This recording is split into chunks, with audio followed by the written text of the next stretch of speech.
Madame la ministre, mes chers collègues, l'ordre du jour appelle les explications de vote des groupes et le vote par scrutin public sur le projet de loi, adopté par l'Assemblée nationale après engagement de la procédure accélérée, portant lutte contre le dérèglement climatique et renforcement de la résilience face à ses effets. Je vais donc donner, pour l'explication de vote de 7 minutes par groupe et pour 3 minutes pour sénateur n'appartenance à aucun groupe, pour 3 minutes. Je vais donc donner la parole à Ronan Dantec pour le groupe Écologiste, Solidarité et Territoires. S'il veut bien venir pour expliquer son vote.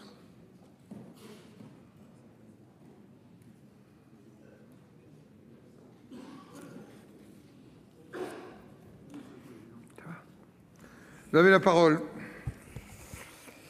Monsieur le Président, Madame la Ministre, Mesdames et Messieurs les rapporteurs, le patron du Programme alimentaire mondial a cette semaine alerté sur la très grave sécheresse qui frappe actuellement Madagascar, première famine sur le continent africain depuis longtemps, sans qu'aucune guerre ou conflit n'en soit à l'origine. Cette situation n'est liée qu'à plusieurs années de sécheresse consécutives, ce qui fait dire à la directrice du Programme alimentaire mondial local qu'il s'agit de la première famine totalement liée au réchauffement climatique. Il n'y a donc, et le terme est malheureusement aujourd'hui très galvaudé, il n'y a donc pas d'autre solution que l'urgence de l'action. Et les décisions que nous prenons aujourd'hui, dont les effets se feront pleinement sentir dans 10 ans, sont donc essentiels. Si nous voulons avoir une chance de stabiliser le climat, alors nos émissions devront avoir massivement baissé dès 2030. C'est la feuille de route que nous fixe la communauté scientifique. L'Europe est aujourd'hui le seul continent à prendre réellement ses responsabilités avec un objectif adopté par le Conseil européen de moins 55% d'émissions en 2030, objectif ambitieux qui nécessite un réel effort de mutation économique de nos économies, une transition qui doit être notamment financée par le New Green Deal. Cet objectif se doit donc, il est adopté au niveau européen, être décliné au niveau des États membres, c'est notre feuille de route, et le Sénat l'a rappelé en introduction avec cet amendement commun à la plupart des groupes politiques, et je crois que cet amendement était un moment important pour dire notre adhésion à l'objectif de lutte contre le dérèglement climatique. Le Sénat a donc beaucoup travaillé, et je veux ici rendre hommage aux différents rapporteurs qui ont tous beaucoup œuvré. Plus de 2000 amendements, dont ceux du groupe écologiste, qui étaient adossés à notre vraie loi climat, un projet totalement quantifié qui montre comment la France pourrait tenir l'objectif européen de moins 55%. 44 de nos amendements ont été adoptés, dont certains réellement ambitieux, et je voulais donc remercier ici les rapporteurs et le Sénat de les avoir votés. Mais malgré tout, il est très clair que la loi modifiée par le Sénat ne respecte toujours pas l'objectif européen, pas plus, il faut le dire, que le projet de loi initial.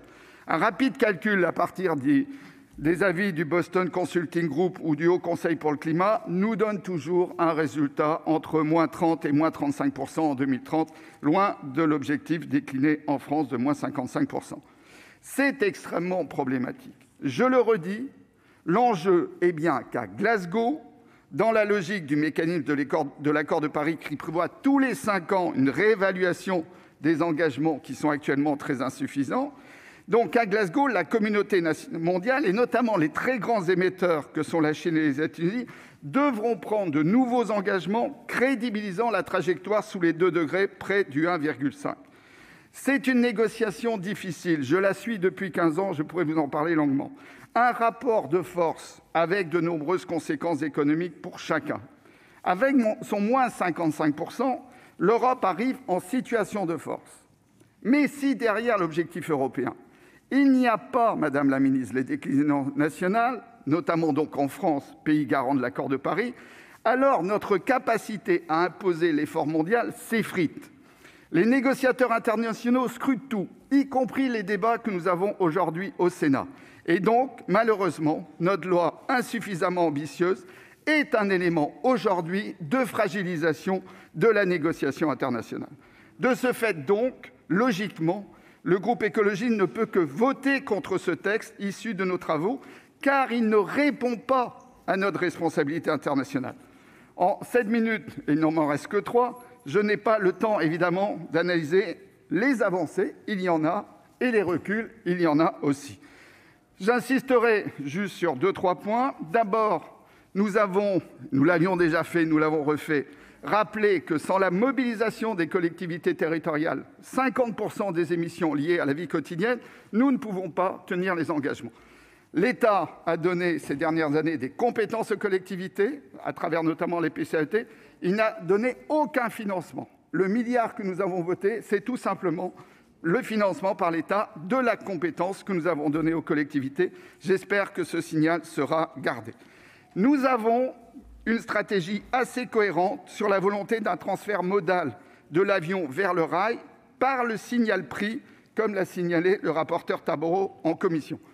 TVA 5,5 sur le ferroviaire, maintien d'une compensation mieux précisée et maintien, et c'est très important, du système de la taxe Chirac qui ne doit en aucun cas être substitué par le système d'échange de quotas européen ou mondial Corsia.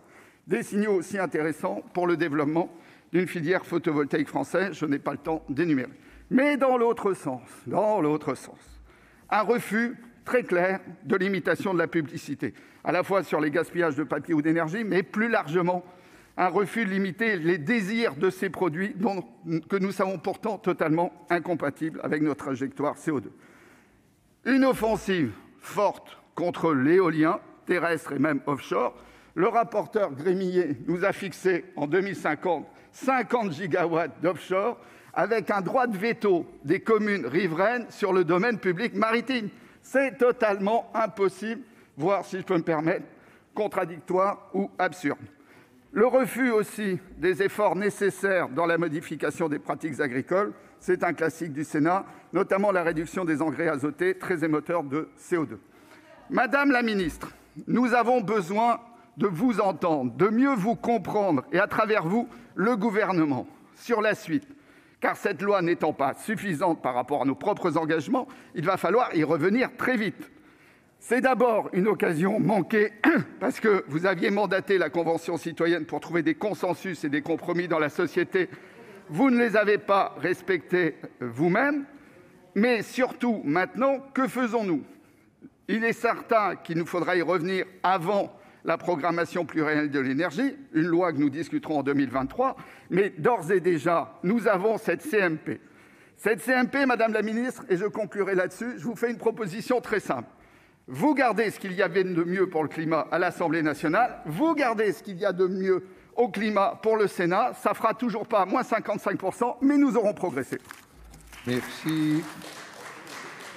La parole est à notre collègue Frédéric Marchand pour le groupe du Rassemblement des démocrates progressistes et indépendants. Il a 7 minutes. Vous avez la parole.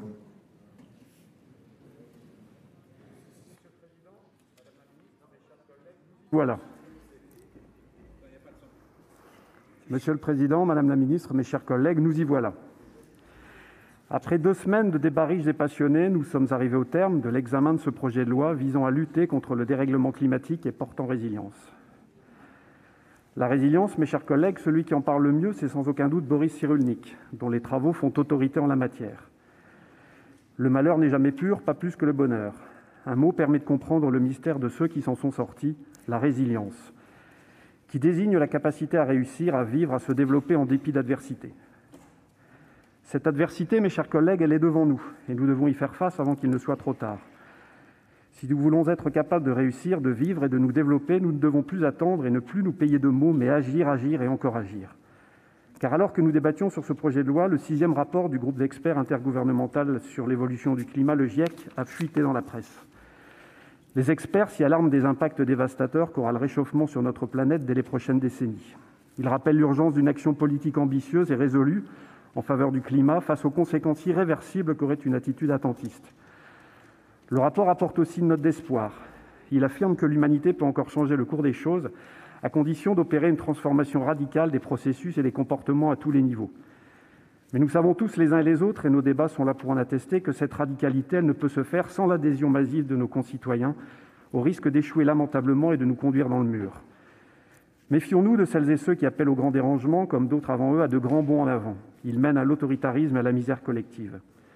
Dans ce cadre, soyons donc clairs, nets et précis, admettons que la France, elle prend toute sa part, y compris celle de moteur des autres parties prenantes. Depuis 2017, notre pays mène une action résolue, concrète et ambitieuse qui lui permet de s'affirmer comme un leader de la lutte contre le réchauffement climatique dans le monde. Nous allons souvent plus loin que ce que certains qui ont la mémoire courte proposaient d'ailleurs en 2017. Et les faits sont têtus. Durant le quinquennat, plusieurs mesures significatives ont été prises. 30 milliards d'euros à la transition écologique dans le cadre de la France Relance, l'inscription dans la loi de la neutralité carbone d'ici 2050, la mise en place d'un plan de biodiversité doté de 600 millions d'euros et portant 90 mesures, parmi lesquelles figure l'interdiction de la plupart des produits plastiques à usage unique, l'arrêt du projet de l'aéroport de Notre-Dame-des-Landes, la fermeture de Fessenheim et l'abandon du projet Montagne d'Or en Guyane. Ce projet de loi que nous avons examiné, il nous adresse, je le disais le 14 juin dernier, un double défi, celui de conjuguer démocratie participative et démocratie représentative d'une part, celui d'accélérer la transition écologique d'autre part. Nous ne croyons pas à une écologie qui viendrait simplement d'en haut, c'est ce qui a inspiré la création de la Convention citoyenne pour le climat et traduit l'essentiel de ces engagements dans cette loi climat-résilience. Avec ce texte, l'ambition affichée est de mettre un terme à un ensemble de pratiques incompatibles avec nos ambitions climatiques. La fin de l'étalement urbain sans fin, l'interdiction de la mise en location des passoires thermiques, l'interdiction des vols domestiques pour lesquels il existe une alternative moins émettrice en CO2 en moins de 2h30, la régulation de la circulation des voitures les plus polluantes dans nos grandes villes. Mais ne nous y trompons pas, l'ampleur du défi rappelé par le GIEC rend toute solution nationale largement insuffisante. La réponse ne pourra être qu'européenne et internationale. La France y prend toute sa part en montrant l'exemple, en entraînant ses partenaires européens et en promouvant une action internationale dans nos relations bilatérales comme multilatérales. Ce texte, je le disais en ouverture de mon propos, il a fait l'objet d'un examen minutieux et approfondi dans nos commissions respectives et en séance. Le mérite premier en revient aux présidents de commission et aux rapporteurs qui ont réalisé un travail remarquable et remarqué dans un souci réel d'écoute, même si nous ne partageons pas bien évidemment toutes les conclusions et propositions auxquelles ils ont pu arriver, mais c'est aussi cela la force de la démocratie que de pouvoir confronter dans un climat apaisé points de vue et propositions. Alors oui, nous ne partageons pas toutes les options retenues par le Sénat, considérant qu'elles ne sont pas les plus à même de répondre aux enjeux qui sont face à nous. Nous pourrions ainsi parler du refus du Sénat de basculer vers le oui pub, des ambiguïtés manifestes de la majorité sénatoriale dès lors qu'on parle d'énergie renouvelable décarbonée, d'un manque de volonté patent pour mettre en place les zones à faible émission, de la baisse de TVA à 5,5% pour les transports collectifs de voyageurs, alors que chacun sait bien que le réel sujet n'est pas là. Certains sujets liés à l'artificialisation des sols, où l'on mesure que les contradictions sont nombreuses, la question des engrais azotés et bien évidemment le fameux article 32.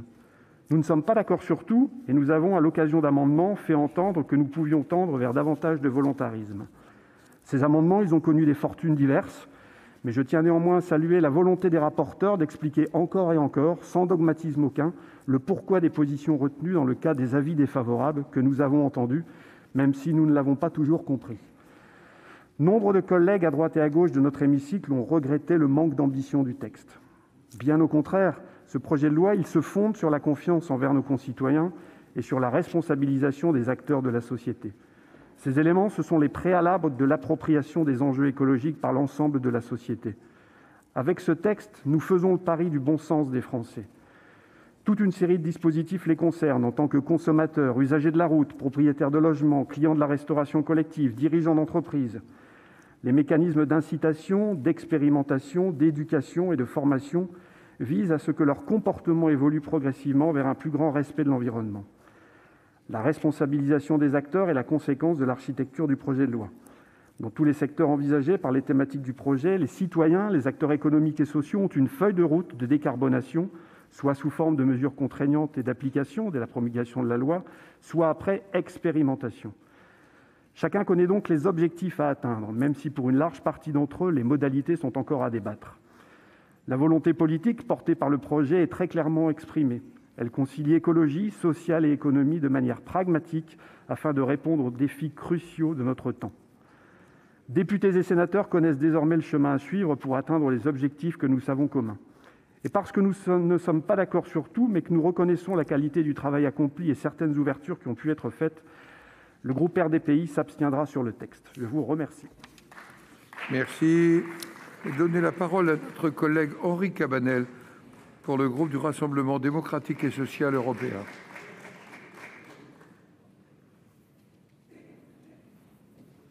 Vous avez la parole. Merci, Monsieur le Président, Madame la Ministre, chers collègues. Les conclusions du pré-rapport du GIEC sont d'une grande clarté. Nos niveaux actuels d'adaptation seront insuffisants pour contrer les menaces. Événements extrêmes, stress hydrique, maladies, déclin des cultures de base et de la valeur nutritionnelle des aliments. Il souligne que l'humanité ne pourra pas se remettre d'un changement climatique majeur, même s'il conçoit que ce constat n'est pas inéluctable. Il est encore possible de transformer radicalement des comportements à tous les niveaux, individus, communautés, entreprises, institutions et gouvernements. Mais avons-nous le même niveau de lecture de ces données ? Faisons-nous confiance à nos experts ? Nous avons, depuis des mois, reçu de très nombreuses sollicitations sur ce projet de loi. L'adhésion n'est pas là, les résistances sont fortes. Pourtant, une part croissante de nos concitoyens prend toute la mesure de l'ampleur du défi. J'entends et je souscris aux arguments selon lesquels la France ne peut, à elle seule, assumer la charge de la lutte contre le changement climatique et se placer systématiquement en situation de subir la concurrence déloyale, car de l'économie dépend également notre survie.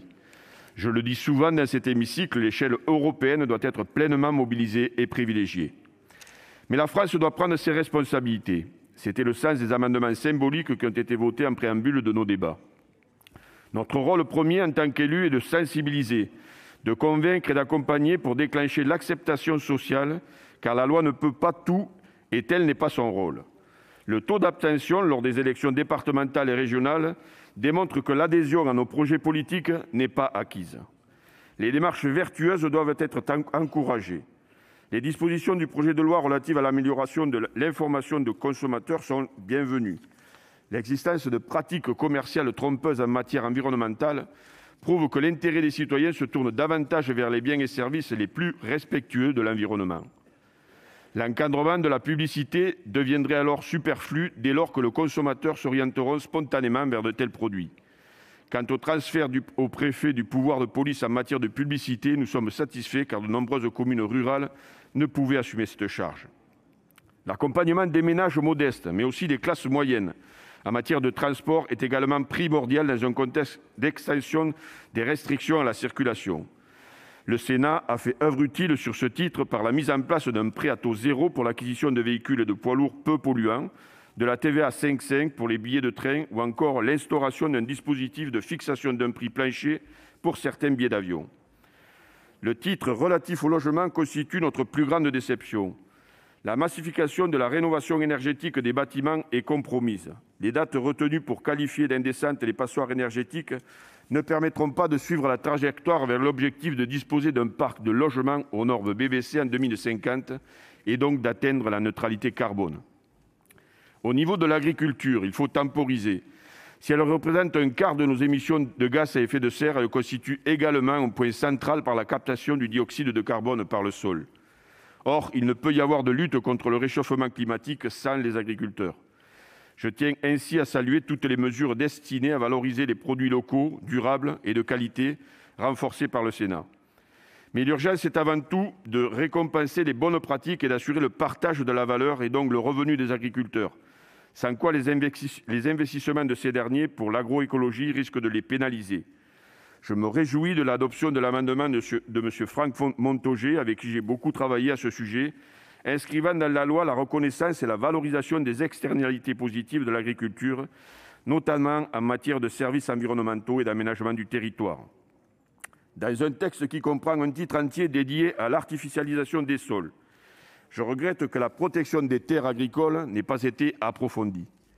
J'avais déposé un amendement déclaré irrecevable au titre de l'article 40 de la Constitution pour sacraliser la vocation agricole des terres qui ont bénéficié à ce titre d'aides publiques locales, nationales, voire européennes.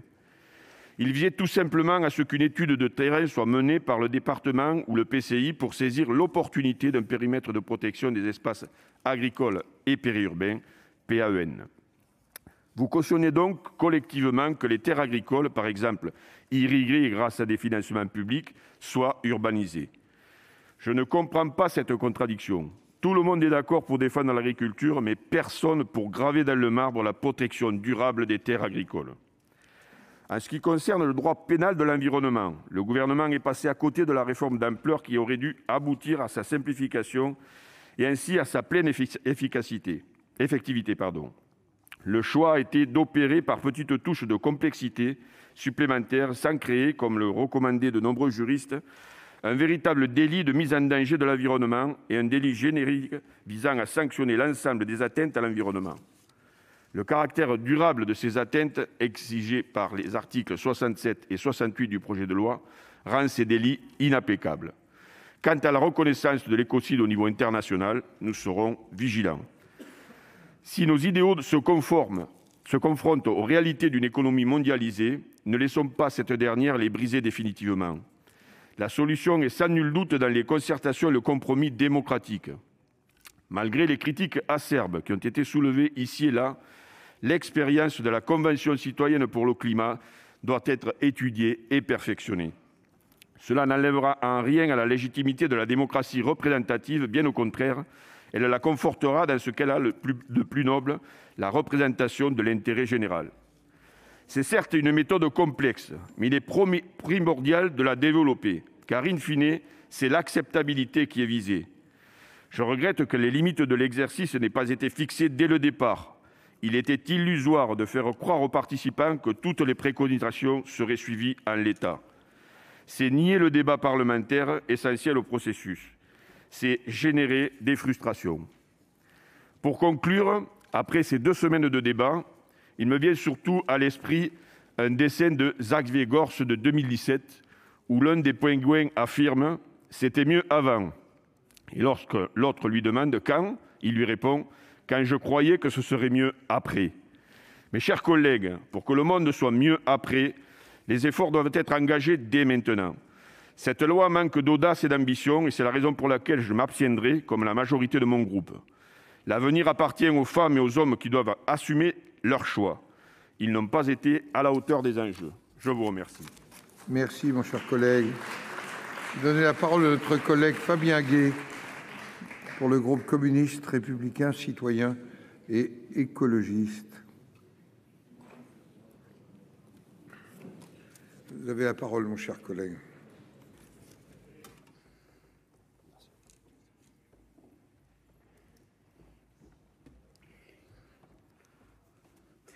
Monsieur le Président, Madame la Ministre, mes chers collègues, il est déjà minuit pour notre planète, l'humain et le vivant.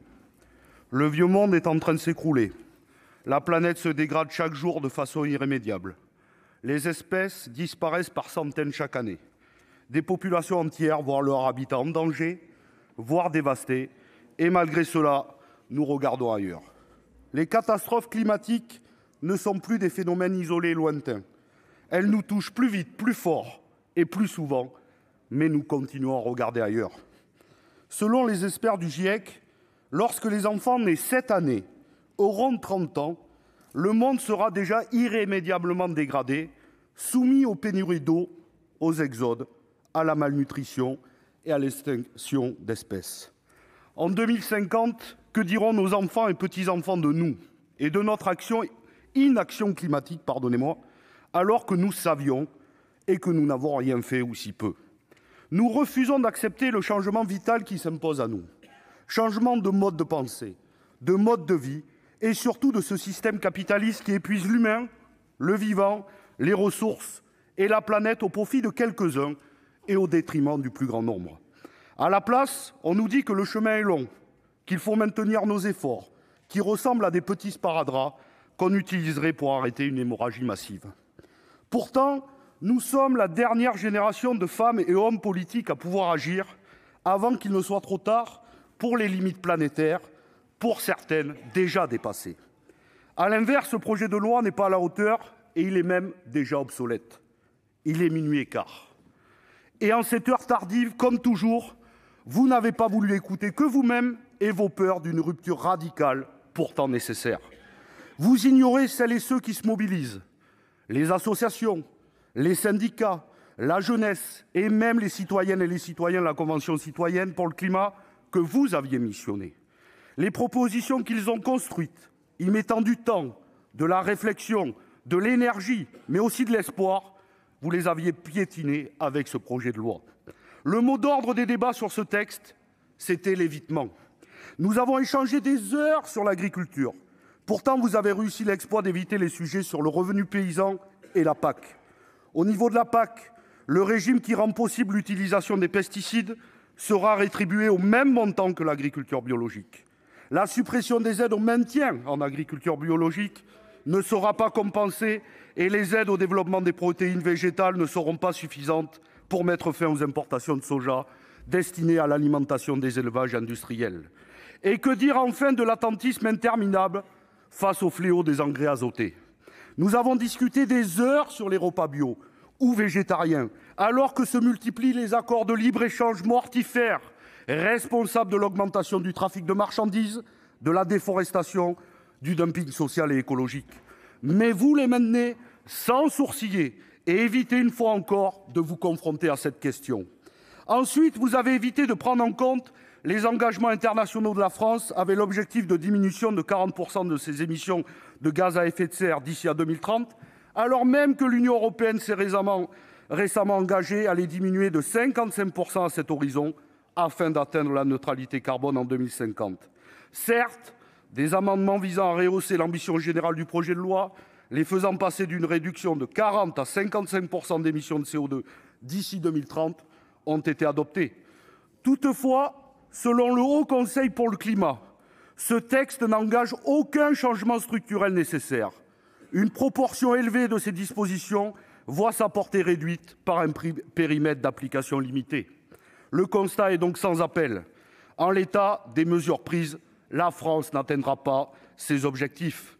De la même manière, nous nous sommes émus des problématiques de partage des usages de l'eau, car nous savons que le stress hydrique est une donnée incontournable. Et dans le même temps, le Gouvernement a accepté, voire orchestré, la privatisation de l'eau potable en France avec l'affaire Suez-Veolia. Concernant les entreprises et les banques, le Gouvernement et la majorité sénatoriale restent dans le déni. Pourtant, un rapport des Amis de la Terre et d'Oxfam documente l'absence d'engagement des établissements bancaires dans la transition énergétique. Pire, ils soutiennent à hauteur de 100 milliards de dollars de financement les entreprises actives dans les énergies fossiles. Il n'y a rien dans ce texte pour les contraindre vers la décarbonation de leur activité. Et enfin et surtout, vous avez évité un élément fondamental, la justice sociale. Alors que les inégalités explosent, vous ignorez toujours les plus précaires, ceux qui seront les plus touchés par les crises à venir. Tout le monde attend que nous mêlions justice climatique et justice sociale, car nos concitoyens se soucient de l'état de la planète. Tout le monde aimerait pouvoir la préserver et la transition doit être accessible à toutes et tous. L'évitement donc du début à la fin, en déclarant même nos amendements irrecevables. Du coup, aucun débat sur le travail et le partage du temps de travail. Rien sur le partage de la valeur ajoutée dans l'agroalimentaire en particulier. Refus de taxer les transactions financières, de mettre les moyens pour combattre la déforestation importée. En termes de logement, seuls des objectifs à très long terme, alors que la rénovation des bâtiments est fondamentale. Rien sur le service public ferroviaire et les trains d'équilibre du territoire. Et la liste est encore longue. Il faut reconnaître que le Sénat, sur certains points, a amélioré le texte initial. En matière de publicité pour les véhicules polluants, d'intégration des impacts sociaux et du respect des droits humains dans l'affichage environnemental, de TVA réduite sur les billets de train à 5,5, d'exclusion d'entreprises qui ne satisfont pas à l'obligation d'établir un plan de vigilance de certains marchés. Cependant, certains reculs sont pour nous inacceptables, comme sur les zones à faible émission, alors que les morts prématurées liées à la pollution de l'air ne sont plus contestables. Que dire encore de la gestion des installations fret qui pourront être externalisées, actant un peu plus la casse de SNCF Réseau. Il n'est plus possible de croire que sans remise en cause du dogme de la concurrence libre et non faussée, ainsi que de l'idée d'un monde sans limite, nous puissions répondre aux enjeux climatiques et environnementaux.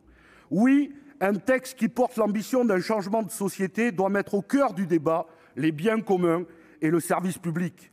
Nous avons réussi l'exploit de parler d'énergie pendant des heures, alors qu'en même temps, vous vous apprêtez à démanteler et privatiser une partie des activités d'EDF. Pour conclure, il est déjà minuit 30 pour la planète. Votre coup de com' visait à tout changer pour finalement que rien ne change. C'est pourquoi nous voterons contre ce texte. Je vous remercie. Merci. Je vais maintenant donner la parole au président Jean-François Longeot pour le groupe de l'Union centriste. Monsieur le président, vous avez la parole. Merci, Monsieur le Président, Madame la Ministre, mes chers collègues. Je tiens à commencer ces explications de vote par des remerciements. Remerciements envers les membres de la Commission d'aménagement du territoire et du développement durable pour leur engagement, et particulièrement ses rapporteurs qui n'ont pas ménagé leurs efforts ces derniers mois. Je remercie également les rapporteurs des différentes commissions pour le travail collectif, complémentaire et en bonne intelligence. Remerciements envers les services de la commission que j'ai l'honneur de présider pour leur dévouement, envers la direction de la séance pour son précieux appui, ainsi que les collaborateurs de groupe pour leurs conseils avisés. Madame la ministre, nous voilà ainsi à la fin du marathon sénatorial, marathon qui a commencé pour vous il y a bien longtemps, depuis la présentation en juin dernier des propositions de la Convention citoyenne pour le climat, dont le présent projet de loi est la traduction législative. À cet égard, permettez-moi une première parenthèse. Si la Convention citoyenne a démontré que certaines formes de démocratie directe ou participative pouvaient trouver une place dans la Ve République, la Convention citoyenne pour le climat n'a jamais eu vocation à se substituer au pouvoir législatif et le Parlement a ainsi démontré qu'il n'abandonnerait pas son pouvoir de proposition et son droit d'amendement. D'autant moins que le texte qui nous arrivait à l'Assemblée nationale nous semblait manquer d'ambition et de pragmatisme. Nous doutions même de son effet climatique, tant il passait à côté de nos engagements européens rehaussés en décembre dernier. Nous regrettions également un projet de loi paradoxalement bavard sur des points de détail et qui passait sous silence des secteurs essentiels dans la réduction des émissions de gaz à effet de serre. Mais ces fameux angles morts l'étaient également dans les travaux de la Convention citoyenne, ce qui a été confirmé par le rapport Blanchard-Tirole. Si les recommandations de la Convention citoyenne ne suffisent pas à atteindre l'objectif de réduction des émissions, c'est notamment parce qu'elles n'abordent pas les questions centrales que sont le mix électrique et la tarification du carbone. Ainsi, il est logique que le présent projet de loi reflète ces faiblesses originelles. Nous pourrons donc, dès lors, nous pencher d'autant que nous le souhaitons sur la question des échantillons commerciaux, des avions publicitaires ou demander pléthore de rapports. Je crois pour ma part qu'il est temps d'agir sur les principaux leviers qui nous permettront de rehausser l'effet climatique du projet de loi et plus généralement d'engager notre pays sur la voie de la neutralité carbone. Dans cette optique, je tiens à saluer les nombreux apports du Sénat qui s'articulent autour de 3 ambitions. Premièrement, la suppression des angles morts du texte. Je salue l'inscription dans la loi de l'objectif de doublement des parts modales du fret ferroviaire et fluvial et la concrétisation de cette ambition via la diminution de la TVA à 5,5 sur les billets de train. Je salue également l'impulsion bienvenue pour nos forêts, afin d'optimiser leur rôle de puits carbone, quand on sait que ces dernières absorbent chaque année en France plus de 11% de nos émissions de gaz à effet de serre. Deuxièmement, en conciliant économie, écologie et justice sociale. Je pense à la logique selon laquelle les aides à la rénovation énergétique doivent davantage être attribuées en fonction des revenus et non seulement de la performance de la rénovation ou encore au rétablissement du taux de TVA à 5,5 sur les travaux de rénovation énergétique dans le logement social. La rénovation des bâtiments illustre, selon moi, le chemin heureux de la transition écologique et les opportunités davantage que les menaces qu'elle soulève, en créant des emplois non délocalisables, réduisant les émissions polluantes et en améliorant la santé des populations. Troisièmement, nous avons défendu une écologie territoriale, une écologie pragmatique. Nous avons choisi de confier la prise de décision en priorité aux collectivités territoriales, car nous savons les élus locaux responsables. En déclinant au niveau des SCOT l'objectif de zéro artificialisation nette des sols, en prévoyant un droit d'option pour les 200 communes littorales concernées par le recul du trait de côte, ou encore en dynamisant la politique alimentaire territoriale. Mes chers collègues, le Sénat a donc démontré son ambition écologique et qu'il n'était pas une assemblée ringarde qui passait à côté des grands défis de son temps. Nous avons même démontré, par l'adoption d'un amendement portant article additionnel avant l'article 1er, notre ambition commune et transpartisane d'aller au bout des engagements climatiques de la France.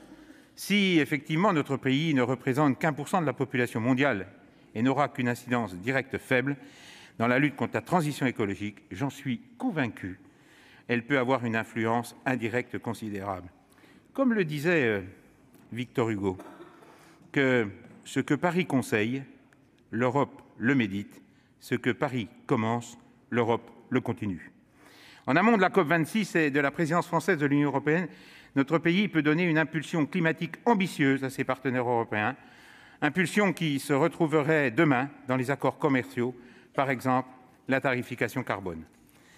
C'est tout l'enjeu de cet amendement qui réaffirme les engagements climatiques européens et internationaux de la France, un amendement déposé par la plupart des groupes politiques du Sénat, à commencer par mon groupe, l'Union centriste. Plus globalement, le groupe Union centriste a pris toute sa part dans ces débats. Nous nous réjouissons d'avoir fait adopter en séance des amendements d'importance. Ainsi avons-nous fait entrer dans le code minier la notion de gestion minière durable, acté la création d'un schéma directeur des itinéraires cyclables, inscrit le principe d'une modulation de l'écotaxe pour les poids lourds à faible émission, ou encore fait adopter un principe de dérogation aux règles de commande publique pour développer la rénovation énergétique des bâtiments publics. Fort de ces apports concrets, le groupe Union centriste votera donc en faveur de ce projet de loi tel amendé par notre Haute Assemblée. Madame la ministre, je vous le dis avec une certaine solennité, maintenant, nous souhaitons vraiment que la commission mixte paritaire puisse être conclusive. Je vous remercie. Merci, Monsieur le Président. Donnez la parole à notre collègue Joël Bigot pour le groupe socialiste, écologiste et républicain.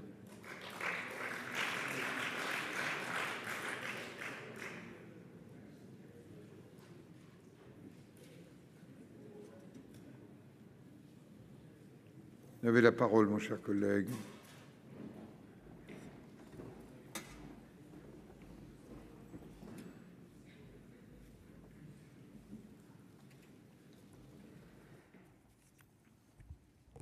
Monsieur le Président, Madame la Ministre, Mesdames, Messieurs les rapporteurs, mes chers collègues, nous voici au bout de ce marathon législatif qui s'est déroulé à un rythme effréné.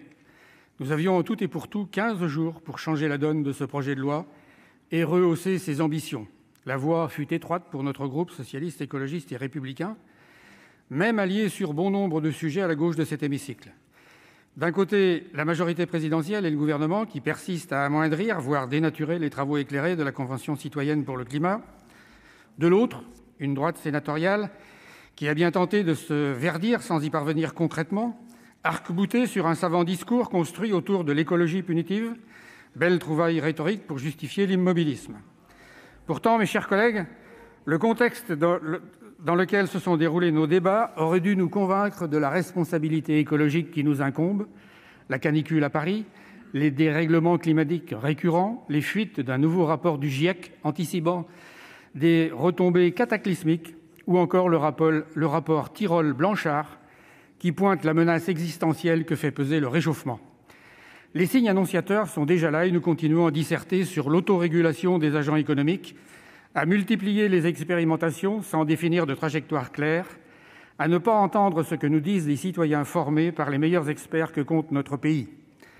À force de surplace, de communication, d'aveuglement devant les conséquences réelles du changement climatique, devant ce temps que nous laissons filer, nous construisons des usines à gaz, organisons notre propre impuissance, avec le démantèlement d'EDF, par exemple, au lieu de s'attaquer vraiment à la réduction des gaz à effet de serre. Comment voulons-nous revivifier notre démocratie lorsque nous nous condamnons à l'inaction, lorsque le gouvernement abaisse sa stratégie nationale bas carbone, lorsque nous n'assumons pas notre leadership écologique qui s'était manifesté lors du précédent quinquennat avec les accords de Paris? Et pourtant, voilà le ferment du nouvel universalisme français du XXIe siècle, l'écologie articulée à la justice sociale. Le GIEC nous y invite. Nous avons besoin d'une transformation radicale des processus et des comportements à tous les niveaux. Individus, communautés, entreprises, institutions et gouvernements. Nous devons redéfinir notre mode de vie et de consommation. Ce projet de loi y participe-t-il? Malheureusement non, ou trop fébrilement. Il ne s'agit pas d'être alarmiste, mais réaliste, mes chers collègues. Nous ne pouvons que regretter que le Sénat, dans sa majorité, n'ait pas encore terminé sa mue écologique. Trop de vieux réflexes, trop de certitudes nous confinent encore à l'insécurité écologique. Si bien que toute une jeunesse, touchée par la faiblesse générale de nos débats, en appelle aujourd'hui à ce que l'ensemble de la classe politique soit formée aux enjeux climatiques, tout comme le furent les 150 citoyens tirés au sort. Pour notre part, malgré le gros travail d'amendement que nous avons réalisé, nous n'avons pas réussi à convaincre la majorité sénatoriale du mouvement à faire pour corriger ce projet de loi d'affichage parcellaire et insuffisant comparé à nos objectifs pour rester en deçà de 1,5 degré. Nous pouvons tout de même nous réjouir de l'adoption de quelques-unes de nos propositions que nous semons depuis bientôt 5 ans. La patience a du bon. Je pense à quelques exemples.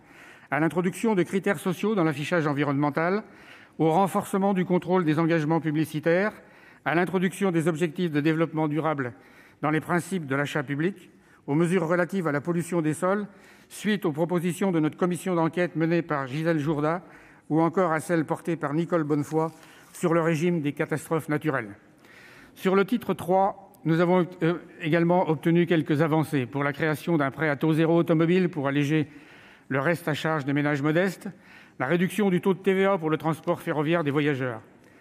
À noter toujours le vote favorable de notre Haute Assemblée sur la reconnaissance, et ça a été signalé par notre collègue Henri Cabanel, cher à notre collègue Franck Montaugé, dans le Code rural des externalités positives de l'agriculture et le développement des services environnementaux et d'aménagement des territoires ruraux. Nous considérons qu'il s'agit là d'une avancée très importante, tout comme l'introduction dans notre politique en faveur de l'agriculture et de l'alimentation de la nécessité de préserver nos agriculteurs de la concurrence déloyale de produits importés ne respectant pas les normes imposées par la réglementation européenne. Toutefois, il est à craindre, au regard des avis défavorables du gouvernement, que ces quelques acquis ne résisteront pas à la commission mixte paritaire. Par ailleurs, nos critiques sur l'absence de justice sociale demeurent tout aussi fondées 2 semaines après notre examen. Rien sur la résidence sociale que ce projet de loi aurait dû prévoir. N'oublions pas que le mouvement des Gilets jaunes est issu de l'augmentation de la taxe carbone. Il avait conduit au gel de la trajectoire de la contribution carbone en 2019, sans évaluation des impacts sociaux des mesures prises en termes de pouvoir d'achat, d'emploi. La transition écologique condamnée à échouer, faute d'acceptabilité sociale. Avis défavorable quant à nos propositions pour une garantie à l'emploi vert, pour permettre la conversion écologique de notre modèle économique, plutôt que de reculer face au e-commerce et favoriser la casse sociale et environnementale. Nier la dimension solidaire de la transition écologique ne fera que renforcer les inégalités face au réchauffement climatique. Je terminerai par une illustration très concrète de nos débats et qui démontre nos difficultés en tant qu'opposition à faire valoir le réalisme écologique. D'un côté, le gouvernement refuse d'élargir l'interdiction pour les trajets de moins de 2h30 prévus à l'article 36 pour les vols en jet privé, je cite Mme Wargon, car cela remettrait en cause la liberté d'aller et venir. Ne touchons surtout pas aux ultra-privilégiés quand il s'agit de défendre l'intérêt général et nos enfants. De l'autre, la droite de cet hémicycle, tout en repoussant l'interdiction de location des logements classés F, crée un nouveau congé pour travaux pour rénovation énergétique, ce n'est pas une caricature du coup, des logements qui permet d'expulser plus facilement un locataire sous motif de rénovation des bâtiments. Voilà l'écueil politique, les paradoxes de la communication, l'inertie auxquelles nous sommes confrontés pour enclencher la transition écologique et solidaire. Si le projet de loi contient des petits pas, il constitue un terrible aveu d'impuissance climatique et un véritable échec pour le gouvernement. Alors que la Convention citoyenne pour le climat fut une très belle réussite démocratique, nous ne pouvons que regretter la faiblesse de sa traduction législative. Pour toutes ces raisons, nous voterons contre le texte qui nous est proposé. Je vous remercie. Merci.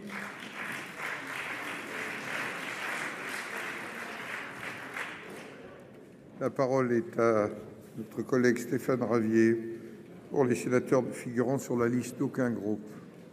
Il a 3 minutes.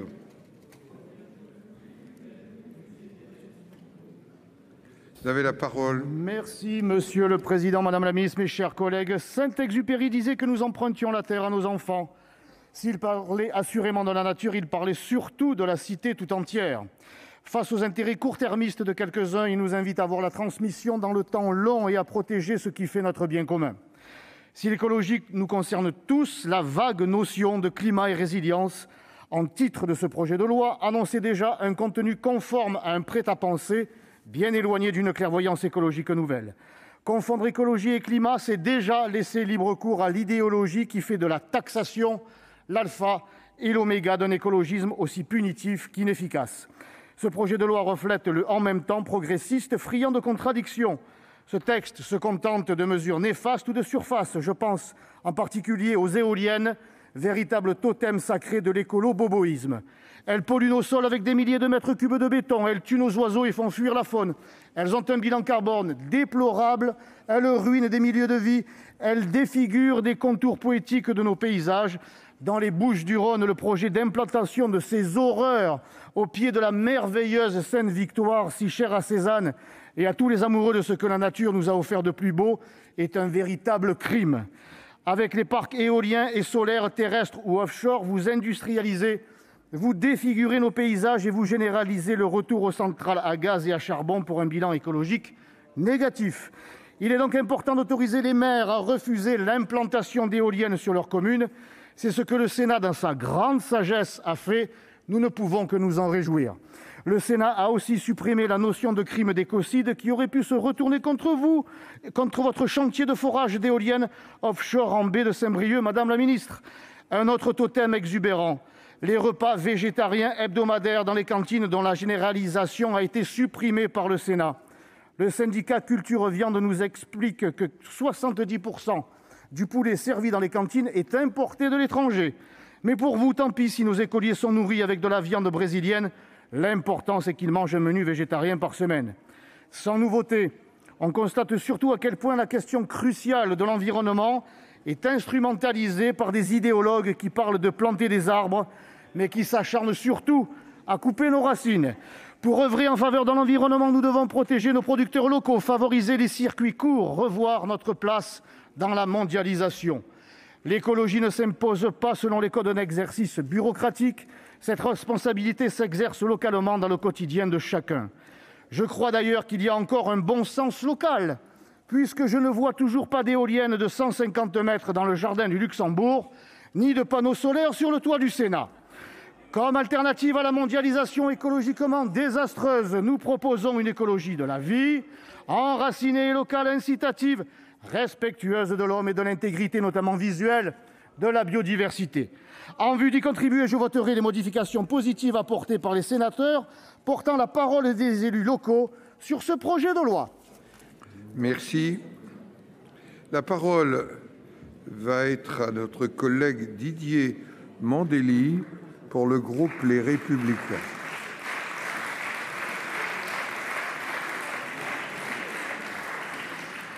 Vous avez la parole. Monsieur le président, madame la ministre, mes chers collègues, nous étions réunis ici même le 14 juin dernier pour débuter l'examen de ce projet de loi. J'avais exprimé au nom de mon groupe notre regret quant au manque d'ambition de ce texte au regard de la volonté affichée et des engagements pris par le président de la République, notamment devant la Convention citoyenne pour le climat, et par le décalage avec le projet de loi de révision constitutionnelle qui vise à placer au plus haut la question environnementale. Avec d'autres groupes, nous avons rédigé et voté un amendement qui impose à la France de respecter la trajectoire définie par les accords de Paris et la future répartition des efforts négociés au niveau européen en termes d'émissions de CO2. Il s'agissait tout simplement de rappeler au gouvernement ses obligations, alors que de nombreux observateurs et acteurs, au Conseil pour le climat, ONG et parlementaires, s'inquiètent. Plusieurs milliers d'amendements et des dizaines d'heures de débat plus tard, force est de constater que les échanges ont été riches, que chacun a pu défendre avec conviction souvent, avec sensibilité parfois, et beaucoup de sobriété ses positions.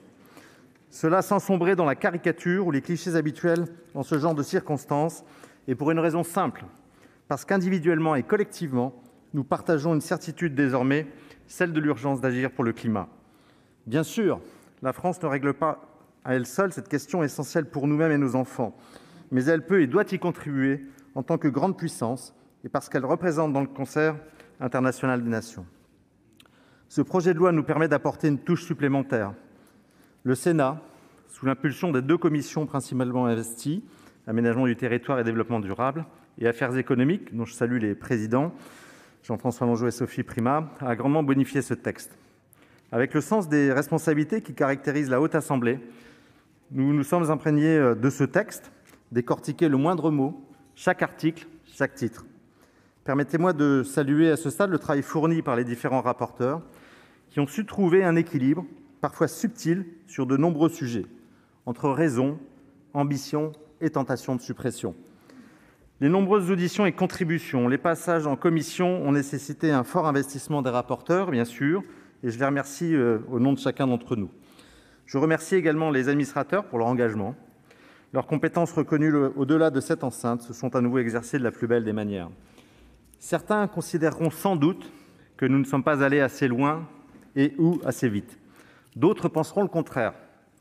Nous avons pu le vérifier à l'occasion des débats et à l'instant même au travers des différents orateurs qui m'ont précédé. Cela signifie sans doute que la voie empruntée est la bonne, avec du bon sens et du pragmatisme, sans idéologie ni dogme. J'en veux pour preuve les avancées sur tous les titres. Affichage environnemental, encadrement de la publicité, certification neutralité carbone, impact des livraisons, économie sociale et solidaire, commande publique, cycle de vie, pollution des eaux et continuité écologique, forêt, éolien, terrestre et en mer, hydroélectricité, méthanisation, TICPE, verdissement du parc poids lourd, TVA 5,5 sur le transport de voyageurs en ferroviaire, compensation carbone sur l'aérien, transport de marchandises, véhicules particuliers entreprises, vélos, zone faible émission, recul du trait de côte, air protégé, qualité de l'air, rénovation performante des bâtiments, pollution des sols, catastrophes naturelles, restauration collective, produits locaux et de qualité, souveraineté alimentaire, déforestation importée. Cette liste n'est pas exhaustive. Elle illustre incontestablement l'importante contribution des sénatrices et des sénateurs, quel que soit leur groupe politique d'origine.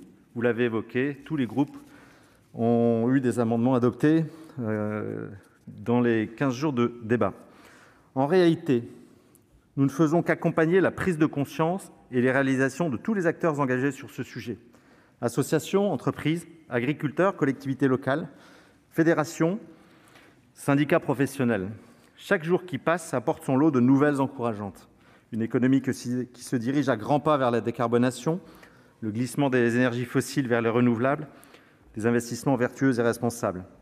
De façon irréversible, les enjeux climat sont désormais intégrés à tous les niveaux de la société par chacun de nos concitoyens. Je m'en réjouis. Engagé sur ces sujets depuis toujours à titre personnel et sur le plan politique, je peux attester de cette évolution rapide et positive. Nous sommes lucides, cependant. Il reste beaucoup à faire pour modifier la trajectoire. Mais nous sommes confiants sur la capacité de l'homme à accélérer le mouvement amorcé depuis plusieurs années. Nous ne souhaitons pas céder au catastrophisme ou au déclinisme de certains, parce que nous avons intimement besoin d'une espérance avec un grand E. Je crois en l'instinct de survie de notre espèce. Nous saurons ensemble protéger le vivant, faire preuve d'altruisme. En un mot, j'ai foi en notre humanité. Madame la ministre, vos collègues Bérangère Abba, Jean-Baptiste Djebbari, Emmanuelle Wargon, Julien Denormandie, qui se sont succédés sur ce banc, et vous-même, avez pu mesurer notre implication sur ce texte et notre volonté affichée à plusieurs reprises d'aboutir à une CMP conclusive, le président Longeot l'a évoqué tout à l'heure, qui intégrerait l'essentiel de nos apports à ce texte que le groupe Les Républicains votera.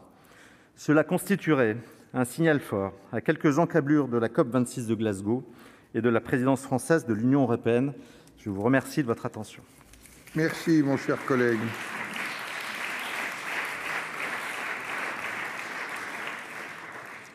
Je vais donner la parole à notre collègue Pierre Médevielle pour le groupe Les Indépendants.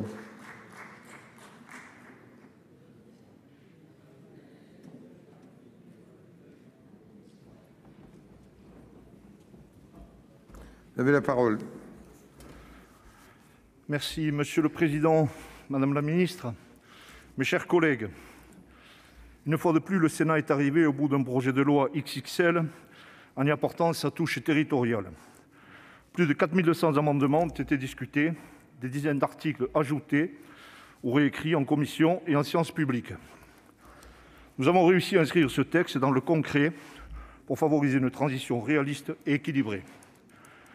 Nous tenons, avec mon groupe, à saluer le travail remarquable accompli par la Commission, son président et les rapporteurs. Si l'on en croit les discours indignés des adeptes de la décroissance, le gouvernement aurait déçu les ambitions de la Convention citoyenne. Je pense plutôt que le politique a été suffisamment pragmatique pour ne pas reprendre sans filtre toutes les mesures de bon sens ou non élaborées par les 150. Mais en se plongeant dans les centaines de pages du dispositif législatif, un autre diagnostic s'impose. La bien-pensance et la bureaucratie ont trouvé de nombreux terrains d'entente.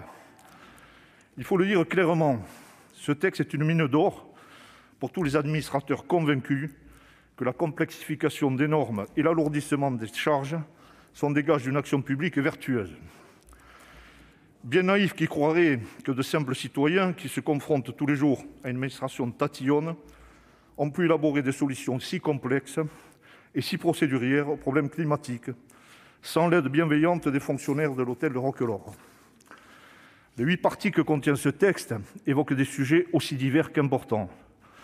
Lors des discussions, nous avons débattu de la rénovation des bâtiments, de l'écocide en passant par les transports, la publicité ou les énergies et l'agriculture. Mais de manière récurrente, nous avions l'impression de passer à côté de sujets pourtant primordiaux. Comment avoir un objectif ambitieux de diminution des émissions de gaz à effet de serre sans se pencher un peu plus profondément sur le futur de notre mix énergétique et en évoquant du bout des lèvres la question du nucléaire. C'est pourtant l'une des clés du problème. De même, d'autres sujets comme l'hydrogène ou le transport fluvial auraient mérité un examen plus approfondi. Les sénateurs du groupe Les Indépendants ont été vigilants et ont déposé de nombreux amendements, que ce soit en commission ou en séance publique, dont beaucoup ont été adoptés. Ils s'inséraient dans la vision d'écologie libérale et pragmatique que notre groupe défend depuis sa création. La dimension environnementale se marie inévitablement avec les dimensions économiques et sociales afin d'œuvrer et de réaliser une transition efficace, rapide et juste, à la fois pour les citoyens et les territoires. Nous avons défendu une vision de l'agriculture, alliant rémunération suffisante et impératif écologique. Il faut absolument trouver un consensus dans ce domaine. Arrêtons les surtranspositions et l'autoflagellation. Sachons reconnaître que notre agriculture est l'une des plus propres et les meilleures du monde. Si l'on écoute les intégristes en tout genre, nous finirons par importer n'importe quoi pour notre alimentation. De même, nous avons soutenu le développement des bioliquides et biocarburants, ainsi que le stockage dans le secteur des énergies renouvelables. Autant de sujets essentiels pour l'avenir de la France et de la planète. Malgré la densité de ce texte, j'aimerais revenir sur quelques sujets majeurs dont notre attention ne doit pas être détournée. La question du nucléaire n'a été qu'effleurée. Nous pensons que cette énergie est essentielle à notre bouquet énergétique, qu'elle sécurise notre approvisionnement et que la France doit continuer à innover dans ce domaine. Le nucléaire sert d'appui aux innovations de l'énergie renouvelable, à leur stockage, à leur intégration dans notre mix énergétique. La problématique du littoral, qui m'est chère, a fait l'objet de discussions intéressantes. En tant que membre du Conservatoire du littoral, je veux redire son importance extraordinaire pour l'ensemble de notre territoire national. Sa protection est notre devoir, tant sa place pour la préservation de la biodiversité et l'équilibre des espèces est primordial. Le volet transport a été un sujet de réflexion particulièrement intense. Arrêtons de pénaliser nos propres PME dans le secteur du transport routier de marchandises. Il est important de leur donner le temps nécessaire à la transition tout en les accompagnant réellement. Notre transition doit nous permettre de rester compétitifs et ne doit pas détruire nos emplois et notre système économique. Enfin, la stratégie nationale de lutte contre l'artificialisation des sols illustre le manque de réalisme que traduit parfois ce texte et l'écart entre l'objectif affiché et les moyens déployés pour l'atteindre. Pas un seul Français ne se réjouit que notre pays se bétonne à vue d'œil, mais aucun ne comprendrait non plus que son logement ou son emploi ne soit soumis à une application très stricte des règles émises depuis Paris. Sur ce sujet encore, le Sénat a été force de proposition pour assouplir la mise en œuvre territoriale de cette stratégie nationale. Je crois que nous imaginons à peine les contraintes que ce texte risque de faire peser sur le développement de nos territoires, plus particulièrement ruraux, dans les années à venir. Surtout, nous risquons de leur imposer une double peine.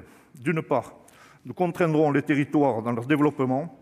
D'autre part, nous pénaliserons davantage les territoires vertueux qui ont peu artificialisé au cours des dernières années. Notre groupe a fait des propositions afin d'apporter des solutions à ces problèmes. En matière de transition écologique, comme dans de nombreux autres domaines, les solutions ne seront efficaces que si elles sont territorialisées.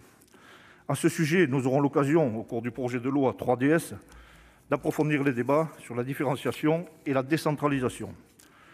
Le dérèglement climatique est une réalité de tous les jours, sur nos territoires, sur le mien, sur le vôtre. Chaque saison se modifie, les sécheresses s'accentuent, les pluies sont diluviennes. Nous devons nous adapter rapidement.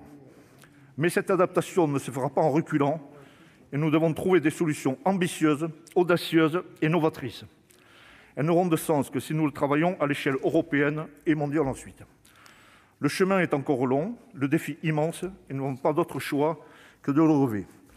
Pour toutes ces raisons, le groupe Les Indépendants votera à l'unanimité pour ce texte, poursuivra le travail de la transition en espérant une CMP aussi conclusive. Merci, mon cher collègue.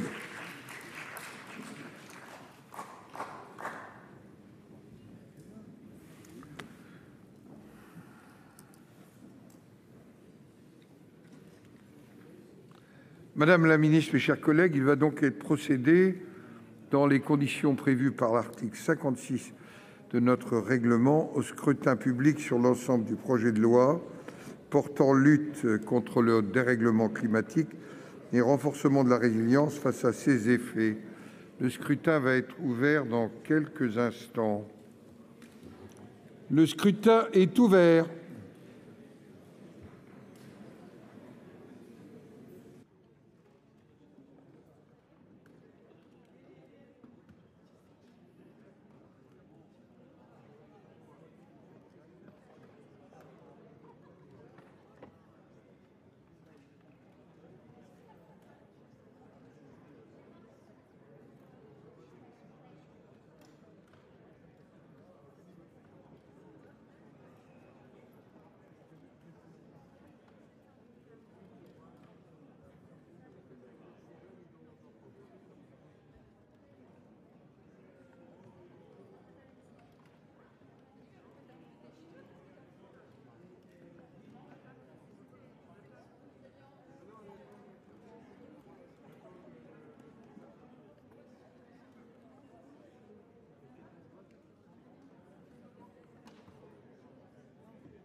Plus personne ne demande à voter.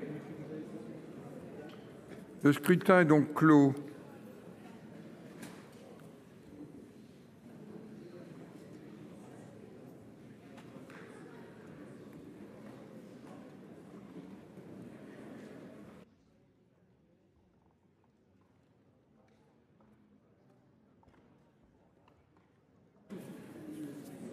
Résultat du scrutin numéro 148 sur l'ensemble du texte, compte tenu des délégations de vote accordées par les sénateurs aux groupes politiques et notifiées à la présidence. Nombre de votants 347, nombre de suffrages exprimés 293, pour l'adoption 193, contre 100.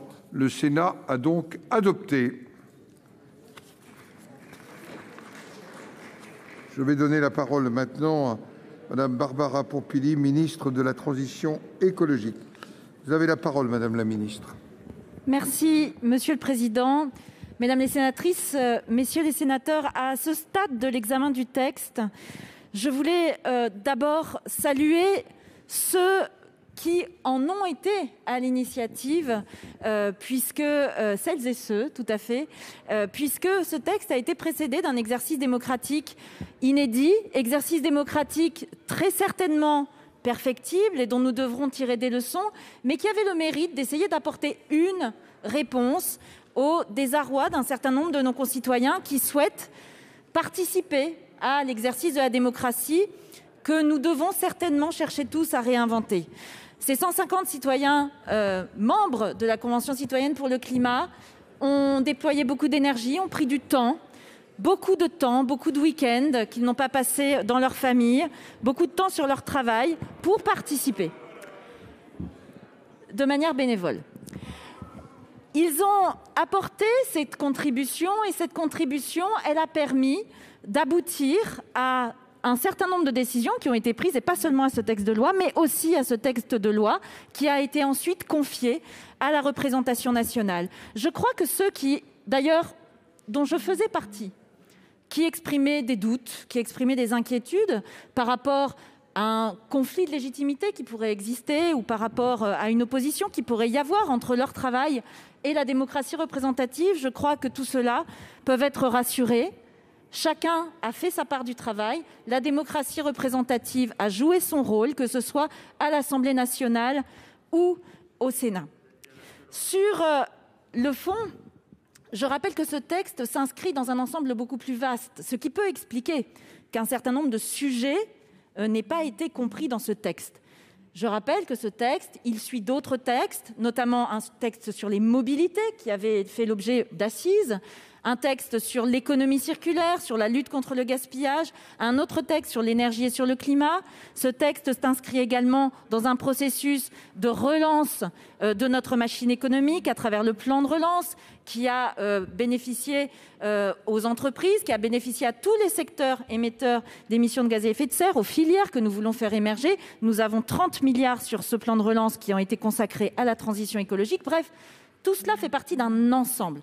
Et le fait de ne regarder que le texte en lui-même, forcément, peut sembler frustrant, puisque, effectivement, tout n'est pas abordé là, puisque c'est abordé ailleurs. De la même manière, notre politique énergétique, notre politique de transition énergétique fait l'objet de procédures. Nous avons une programmation pluriannuelle de l'énergie qui va ensuite faire l'objet d'une loi qui sera étudiée en 2023 ou 2024. J'ai un petit doute à l'instant où je vous parle. Mais donc, tout cela fait partie d'un processus général. Mais par contre, ce à quoi nous avons fait très attention, et je réponds à certaines observations qui ont été faites, c'est justement à éviter les erreurs du passé. Les erreurs du passé, ça a été trop certainement de penser la transition écologique dans son sillon, sans faire suffisamment attention aux retombées que ça pouvait avoir, que ce soit sur les territoires, que ce soit sur nos concitoyens, dans leur vie quotidienne. Et ce texte, justement, c'est un texte qui veut mettre l'écologie dans la vie quotidienne des gens et apporter des solutions à tout le monde. Pas une mesure de ce texte, pas une mesure de la transition écologique n'est pas accompagnée d'une mesure d'accompagnement, justement, notamment vis-à-vis des personnes les plus en difficulté. Enfin, je tiens à saluer le travail qui a été fait, notamment par les rapporteurs des deux commissions qui ont travaillé, par le président et la présidente des deux commissions qui ont principalement travaillé sur ce sujet. Un travail qui a été très fourni et que je tiens vraiment à saluer. Il y a eu des échanges, il y a eu des dialogues. Et cette salutation républicaine n'empêche pas évidemment qu'il y a des désaccords entre nous, que ces désaccords sont là. Un point quand même me réjouit, c'est que je n'ai entendu sur aucun banc une remise en cause, une remise en question de l'urgence à agir pour la transition écologique en général. C'est un énorme progrès. Il s'avère que ça fait 20 ans que je travaille sur ces questions, que ça fait 20 ans que je suis engagée dans l'écologie. Cette bascule est récente et cette bascule est un point extrêmement positif que je tiens à saluer très fortement. Ensuite, il est plus facile, et je crois qu'on en sera tous d'accord, de faire des déclarations générales ou de faire un amendement qui réussit à réunir tout le monde. Mais en général, quand on réussit à réunir tout le monde, c'est que finalement, ça n'est pas très engageant. Donc faire un amendement qui dit qu'on doit respecter les règles, c'est très bien, et je le salue. Simplement, on voit que ça devient plus difficile quand il s'agit de rentrer dans le dur, quand il s'agit de rentrer dans la mise en application. Et ceux qui disent que cette loi, que ce projet de loi est un projet de loi qui est vide ou qui n'a pas beaucoup de substance, bien, je vois qu'il se heurte quand même à de très nombreuses oppositions dont considèrent que cette petite substance est encore trop. Ce qui veut dire que quelque part, on doit être dans le vrai, comme disaient certains orateurs. Nous avons des désaccords qui ont été entérinés, des désaccords importants, notamment sur des questions de fond, sur des points comme les ZFE, sur l'artificialisation, sur la continuité écologique du cours d'eau, sur les renouvelables, sur la publicité, sur l'écocide et d'autres. Ces points sont des points sur lesquels je souhaite qu'ils puissent être revenus lors de la CMP. Nous verrons comment se passera cette CMP, mais il me semble que nous devons à tous de garder une ambition très haute pour ce texte, et c'est ce à quoi je serai extrêmement attentive dans les semaines à venir. Je vous remercie. Merci, Madame la Ministre.